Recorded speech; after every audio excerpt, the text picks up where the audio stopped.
Train চালু করতে সমঝোতার বৈঠক শেষ হয়েছে, কিন্তু কোনো সিদ্ধান্তে আসেনি। তাই আপাতত ট্রেন চলার কোনো খবর নেই। সারা দেশে ট্রেন চলাচল অনির্দিষ্টকালের জন্য বন্ধ থাকছে। আজ রাজধানীর কমলাপুর রেলওয়ে স্টেশনে সকল পক্ষকে নিয়ে ট্রেন চালু করতে বৈঠক হয়। কয়েক দফায় 2 ঘন্টার বেশি বৈঠক চললেও সিদ্ধান্ত চূড়ান্ত করা যায়নি।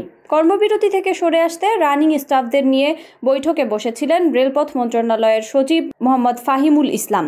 ওই বৈঠকে উপস্থিত ছিলেন বিএনপি চেয়ারপারসনের বিশেষ সহকারী ও জাতীয়তাবাদী শ্রমিক দলের সমন্বয়ক শামসুর রহমান শিমুল বিশ্বাস। কিন্তু বৈঠকে কোনো সুরাহা না হওয়ায় রানিং স্টাফরা বেরিয়ে গেছেন। চূড়ান্ত বৈঠকটি আজ দুপুর 1:30টার দিকে ঢাকা রেলওয়ে স্টেশনের ভিআইপি রুমে এই বৈঠক অনুষ্ঠিত হয়।